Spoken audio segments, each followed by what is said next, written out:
0703. Today is a little different deal. We are doing something that I never did before, so this makes it very difficult. I would like to call this section, what is it? Funky Chaotic Kitchen.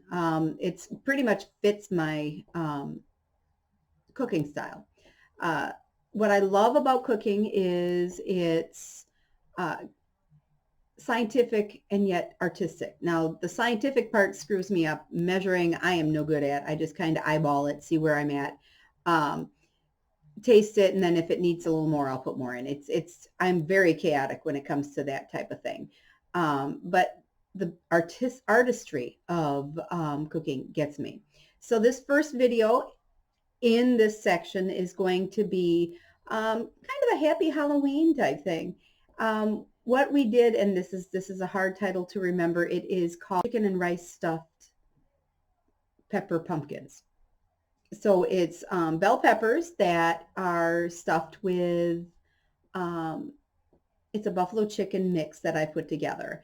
I am a frugal cook, so what I tend to do is I tend to, whatever is left over, like in this particular case, I had chicken that I had cooked in the crock pot that was still a goodly portion of chicken. Actually, it's more than what it should have probably been, but we've got plenty of that left over. Then there was an onion that I had used half of for the meal before. So it's like just use whatever is in the kitchen, basically. And like I said, it's the seat of the pants flying cooking. Seat of the pants cooking? Chaotic cooking, basically. And that's why I call it Funky Chaotic Kitchen. So we will get into the video, and I'm going to be in a corner kind of explaining what I'm doing. My big thing is measurements rarely happen. So I tried measuring initially and it didn't really work out. Plus the cool thing is I forgot to hit my microphone. So I taped the whole thing explaining as I went along, telling measurements that I was doing, but then throwing more in. And unfortunately, the microphone was turned off. So all of my beautiful words went for naught, which is okay because I started looking back, and as I went through the video, I realized that it didn't matter whether I was talking or not, because I can be in the corner and I can explain to you what we're doing and how it's working. I may float around the screen depending on what is going on, but I will get that video started for you and you can take a look and let me know which. One thing I realize when I do this is I'm a very animated speaker, so I'm watching myself here and it's kind of funny. I was in my kitchen, which gives us a totally different feel than where I am here with my beautiful background. But I'm here discussing what we're going to be doing. And of course, I probably could have cut this part out, but it looks good. So I like to talk and it works for me. And that's why it's good that I do videos. I'm discussing what we're doing. And we're making those cute little pumpkins. This one here doesn't have much in its face, but let's see. This one you can see a little better. It's got a little funky face on it. And the first thing we're going to be doing is carving. Now, I'm not really a good pumpkin carver, and that's where my issue is. You cut the top off from it. You can cut it off the way you do with pumpkins, or you can cut it off just cutting down like that. I just cut it easy. The pumpkin thing kind of is cute too, so I might try that the next time. Take out the seed pit and all the seeds. Try to work getting most of the whites out as well, because that kind of helps get it cleaned up. And you just kind of tap it all out. Get as much of that out as you can. Again, carving. Work on your knife safety, because I realized I really don't have a lot of knife safety when I'm working with them. But yeah, just basically however you like to make your pumpkins look, or if whatever you can do with such a small thing. And of course, the best part about it is I get to eat the peppers, and I love peppers. That's one of my bell peppers are one of my favorites. But yeah, I cut it out, and you just kind of carve. Those were the eyes, and I'm going to do kind of a mouth. Yeah, the only problem is if you're hitting over a seam or one of the little seams of it, that's where the white connects in, and sometimes it makes it a little harder to cut through. So you got to kind of pay attention to where you are and what you're doing. Cup of coffee for you this morning. Hi, guys.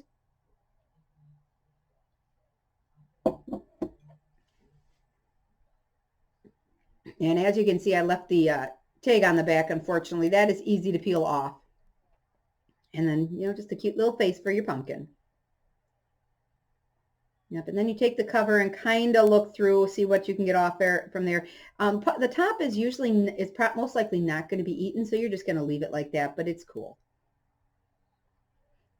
Yep, and that's my working off the back, which, you know, like I said, knife safety is very important, and I'm not exhibiting much of it. Okay, and this is the finished carved pumpkin.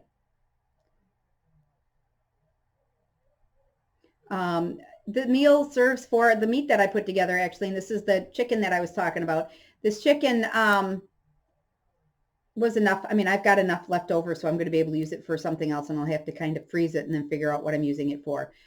You want to cut it into strips, and because it was crock pot cooked, it is going to fall apart for you, which is exactly what you want because you want the shredded chicken.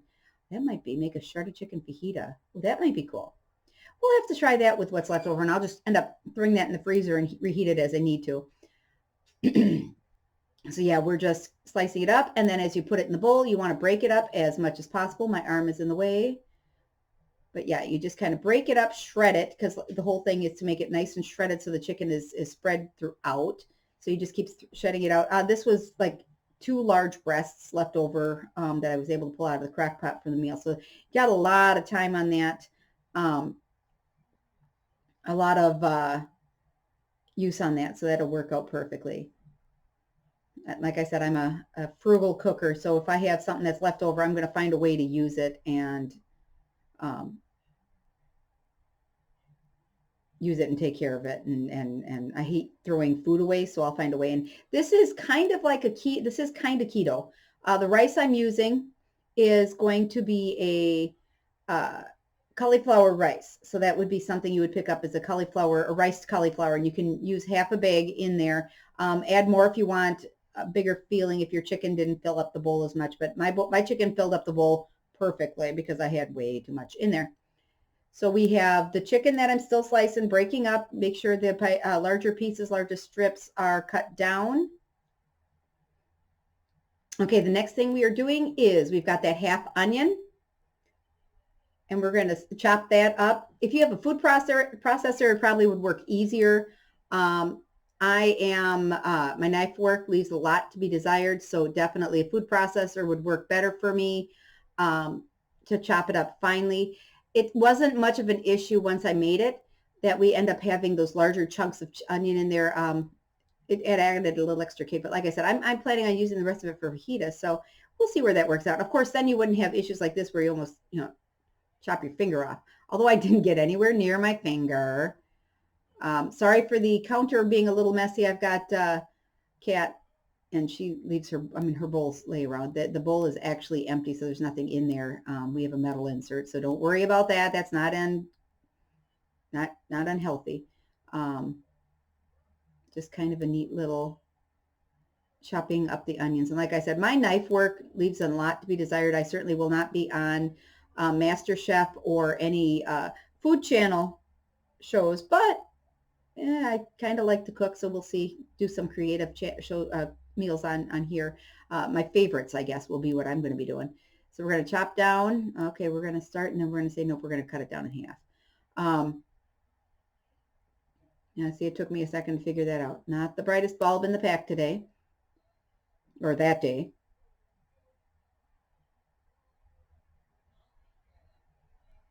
But yeah, you chop it down, try to make it as fine as possible. Like I said, a food processor, and which will probably be what I do next time, what I would do next time would be to use a food processor.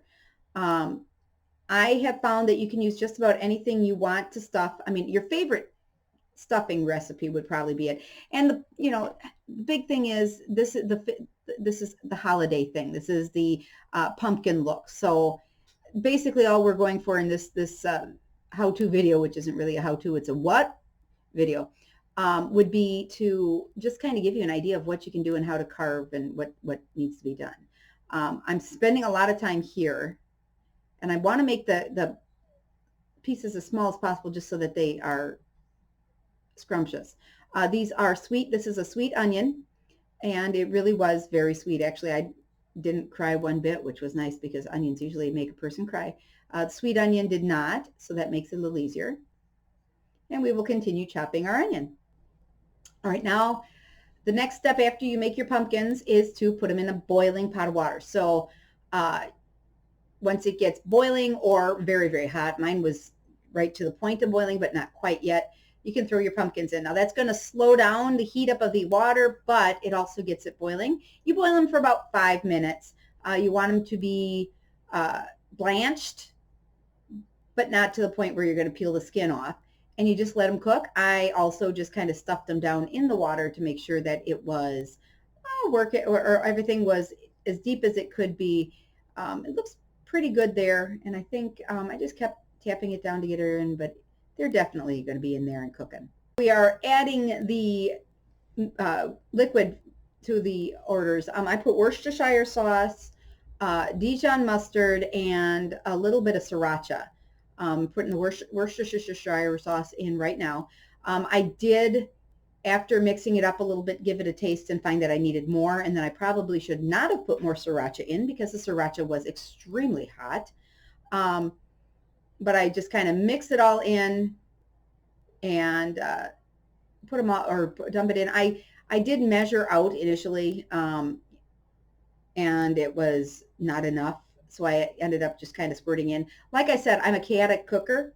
So any of the flavors that you want to accentuate, you want to bring out more, you just make sure you bring that out. You just put more in. I did put, later I put a little light mayonnaise, which will be in there. There I am saying something and we have no idea what I'm saying. I can't even remember, which doesn't surprise me because I'm not a good, I have very terrible memory. Terrible memory. Put mayonnaise. I put a little bit more sriracha, a little bit more Dijon mustard. Put a little bit more. Hi there, Amy. Everything in there. Just checking to make sure that the water is bubbling nicely. And it's in there for 5 minutes again. Keep in mind, and it's just cooking up. That kind of worked there. And now we're just putting more in, and we're mixing. Not really a good look because it's right underneath where the camera is not focused, and I think I might, in just a minute, bring it down to a point where you can see.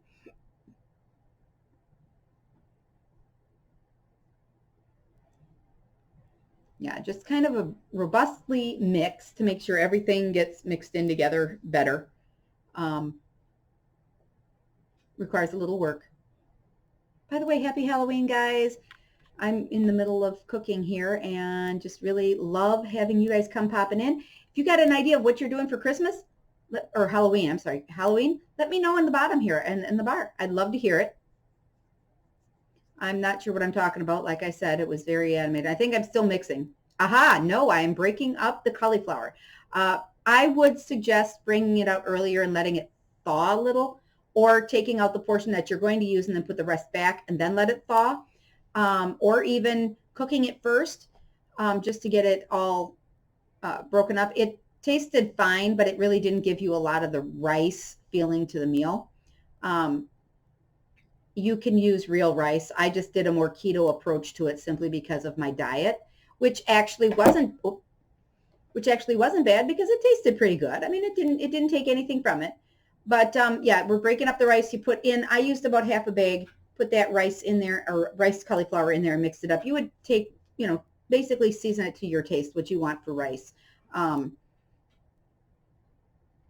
All right, now I lowered it just a little bit so we can see, because of course this is the area where I put everything else, or put more in, because it just was not enough. Once you put the rice cauliflower in and mixed everything together, you realize that there's just not enough in there, so you need more. Dijon mustard there, sriracha right before, and I think, oh, no, already put the mayonnaise in, I think. Let's see here. More of that. And I did put mayonnaise in just to give it a little more of a feel to it, a little creamier. And then, of course, mix it up a little more. And I will, upcoming videos for, oh, now I'm doing my spice bucket. This is like the bucket, oh, spice. It's got tons of different flavorings. I was going to put cumin in, but then the top wasn't on or was off or wasn't on. I hadn't used it yet and I didn't want to have to rip it off. But then I used salt, pepper, garlic salt, a little Lowry seasoned salt, paprika. I love the cayenne pepper to add a little extra spice to it. I can't remember what his Justin, he was a cook on PBS Saturdays or Sundays, and he would always put a little cayenne pepper in. Crushed red pepper, because my son absolutely loves crushed red pepper. I don't know why. He's a spicy boy, I guess. But I'll put extra crushed red pepper, put a little kick, and just anything that you like per flavor, just throw it in there, whatever feels good. Whatever your recipe calls for, because like I said, check Pinterest, check anywhere, your cookbook. Whatever a stuffed pepper meal that you like, meatloaf, whatever, put that, and you're going to stuff your peppers with it, and that's where you're going to use whatever works for you, whatever you like, whatever meals your family likes. It adds just a different delivery. You could even put your pumpkin down and then put play leaves around it if you wanted to make it a little more festive, or even just set it in a bed of rice. Kind of neat. It'll help it sit up too. All right, so we're gonna, I put minced garlic in because of course I love garlic. And it's just fresh minced. Well, it's not freshly minced, it's from a can, but I'm almost done with it, so that's a plus, a jar. And yeah, you just, I used one full teaspoon. My teaspoon was dirty. So I used one full teaspoon. I love minced garlic, so I will put so much in of it if I have to. And of course, there's the cayenne pepper, because I like a lot of cayenne pepper. I had just at this point taken the pumpkins out. That's why there's steam behind me, and dumped out the water from the bucket. The peppers looked great. You just have to be very careful pulling them out because they are going to be weakened because of the boiling process. But it turned out perfect. And I'm giving her a taste to see where she is, and yeah, it's good. I am a chaotic cooker, so whatever tastes good, that's where I go. And we're just mixing it up, and I'm going to give you a view of it in just a little bit to show you what it looks like, because it looks pretty good. I'm pretty impressed. Yeah, I forgot the cheese, the important part. If you're from Wisconsin like I am, you know you need the cheese. And of course the cheese makes it really makes the meal. It really does. And of course you can always use the extra protein and the yumminess that it brings. Just nice to have. Of course, my son was talking in the background as well, and you can't hear him, so, which is good because he was talking, well, no, he was making sense. So we continue to mix it well so that everything gets shoved around and in a good position there. Yep, whatever she said. That's what she said. And there's the look of it. It looked really, really good. I think it turned out pretty yummy once I get it done. But here, and like I said, this is my first home cooking video, so I don't know how it worked out, but it turned out pretty good, I think. Let's see. So now we're going to stuff our peppers. You pick up your pepper, get a spoon, and then you just spoon in. I compacted it pretty well, or at least crammed it in there to make sure that it was full. It's basically one serving each pumpkin. And there's his happy face. Not really happy. And it's a terrible carved pumpkin because I have never been a good pumpkin carver. But you should be able to set it up if you pick the right peppers. I did have one pepper that decided she was going to lay down because, well, when they gave her to me, it was not, it actually only had two feet. So it wasn't able to sit very well. Best bet is to pick up ones that have either 3 or 4 of the nubs on the bottom to stand as the feet. You want it to be able to stand up so that when you put it on the plate, you can have the display look really kind of cute. If you are in for that, or, just don't even need to do the pumpkin thing, but it's seasonal, so the pumpkin thing's kind of nice. So again, just put spoonfuls in and cram it down.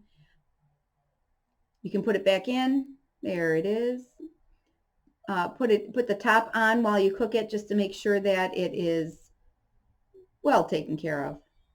I'm not a super huge fan of the Halloween season, but I do love fall and I love everything about it. So this to me is just like a festival, you know. And the stuffed pepper was really, really good. You can do, like I said, anything that you find on Pinterest or in your cookbook that's your favorite stuffed flavor. That one's cute. That one actually didn't stand up very well though. And there they are in the oven getting ready to cook. That, like I said, that one fell down.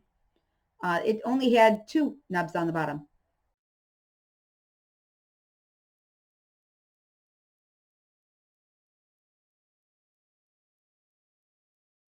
There's the finished product. One orange, one yellow. One orange stayed laying down or stayed sitting there. It kind of crumpled, and the other yellow was sleeping. But they taste good. And let's test it. Let's see what Amy's response is.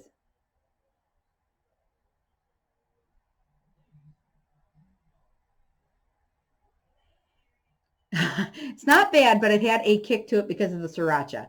But it was really good, and I give a scoop to my son who he didn't mind it. It was okay.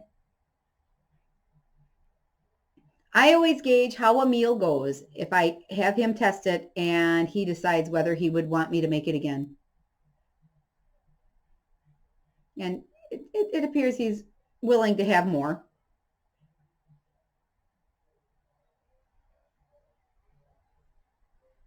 And I have no idea what we're talking about. We're just talking about what you can do. And I think here we were talking again about using whatever Pinterest recipe or whatever to put in there, because you can really cater this to whatever your family likes, whatever the event is. And I really liked the flavor of it because it was very, very good. Hi, Billy. Yeah. It was really, really good. And it had a kick to it, which is amazing. And the pepper tasted fabulous with it in there. There's a lot of different ways you can go, and it all just is dependent on what you want and what you're looking at, you know. Now, see, he had pizza before this because he didn't want to have to wait. He didn't taste the kick either, so let's see. He did after a while say, yeah, Mom, it was kind of spicy.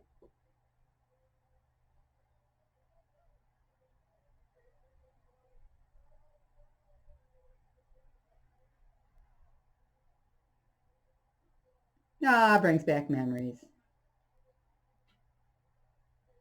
Yeah, I really, the pumpkin or the green pepper or peppers are one of my favorite vegetables, and cooked peppers. And that was, like I said, my favorite part. The whole thing really was good though, and I think you'd like it. It's a festive holiday treat, and something you might want to think about making for your family or for yourself, just for fun. 4 peppers. The recipe, no, the recipe you need to get more for what at least with mine, and you just kind of gauge it. I'm going to probably use the rest of that meat for some type of fajita or something like that because it was a little spicy. Throw some yeah, I'll probably fry it up on the stove and throw some probably salsa or something like in there to give it another kick. Maybe some taco seasoning just to give it a little more fire. Just a kind of a chicken fajita though, that'd be kind of cool.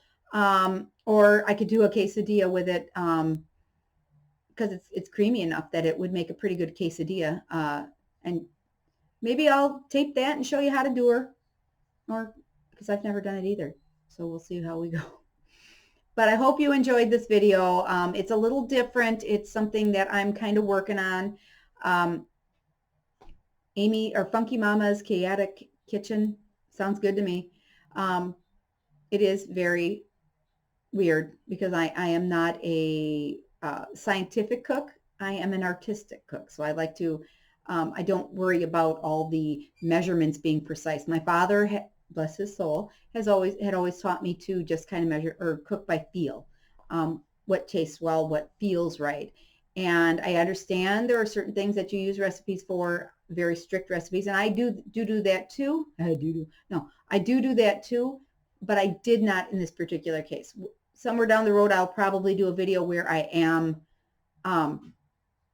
very precise about the cooking. Who knows? Like I said, I'm a chaotic cook. I love to throw my stuff in.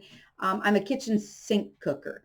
Whatever is available in the kitchen will be thrown in. And I've had some of my best meals where it's like, oh, crud, I can never make that again because I can't remember what I put into it. It was everything. So let me know what you think. If you give it a try, tell me how you feel, how it tasted. Tell me if you liked it. And let me know if you want to see more videos like this. I'm going to do it anyway, so you don't really have a choice.